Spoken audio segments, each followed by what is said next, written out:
สบายดีในวิดีโอก่อนเราได้บอกเกี่ยวกับการใช้งานของเมนูต่างๆแล้ววิดีโอนี้เราสิมาแนะนำเกี่ยวกับชีตส่วนประกอบของเวิร์กชีตนี่มีอย่างไรเวิร์กชีตก็จะมี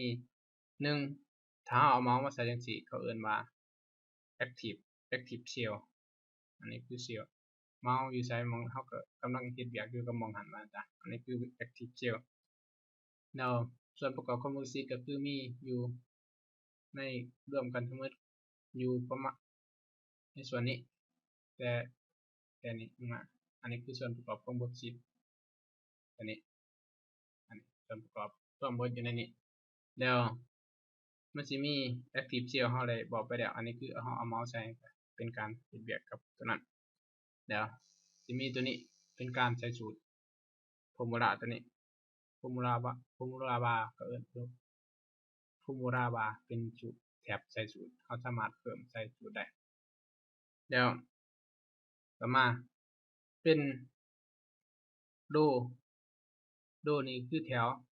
วลงมา1 2 3 4 เก็บไปก่อนนี่ก็เอิ้นโดนับแต่นี้ลงมาแถวนี้รวมทั้งหมดของเชลนี้สิประมาณอยู่1ล้านกว่าแถว1ล้านกว่าโลบัดนี้ทั้งดุมเฮาเอิ้นมาโลเนาะแล้วให้เฮาจำไว้เวลาเฮาเขียนไปเฮาคันคือเฮาสิได้บอกแล้วตัวขยับมาทางนี้เขาเอิ้นว่าคอลัมน์บ่สุดคอลัมน์ก็หลายคือกันคอลัมน์ประมาณ100,000คอลัมน์พุ่นน่ะแต่โลนี่สิหลายกว่าตัวเอิ้นลงมาทางนี้แล้ว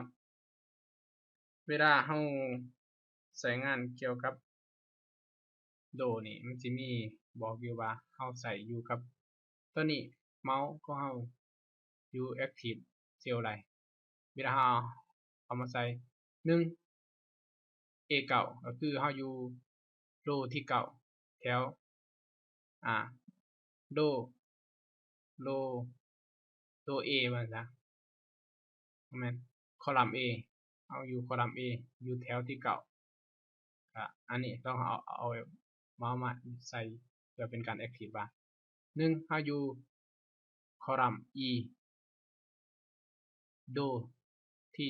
12เดี๋ยวเบิ่งอันนี้คือชื่อมันอันนี้เป็นการบอกชื่อเราจะมาเห็นอยู่หม้องนี้เขาเอิ้นว่า name box เพื่อเป็นการตั้งชื่อถ้าเราอยากเปลี่ยนชื่อให้ตัวนี้ก็ได้แล้วก็เอาเมาส์ใส่แล้วก็เปลี่ยนชื่อใส่แล้วก็โอเคอันนี้คือ name box sheet tab บัดนี้เรามาเบิ่งว่า sheet tab นี่คือหยัง sheet tab นี่ก็คือตัวนี้ก็เอิ้นว่า sheet tab เราสามารถเพิ่มโดยบ่จำกัดว่าซะเพิ่มไปบวกไปหลายอันคือเราได้เว้าไปมาสุดก่อนอันนี้คือการเขาเอิ้นว่า sheet tab ในส่วนประกอบของworksheet ก็สิมีอยู่1 active cell 2 formula bar หม้องใส่สูตร3 row 4 column 5 cell 6 name box ตัวนี้ name box 7ก็คือ tab sheet tab ตัวนี้อันนี้เป็นของส่วนประกอบของworksheet ก็สิมีประมาณนี้วิดีโอต่อไปเราสิมาเริ่มใช้งานกันจริงๆจังๆแล้ว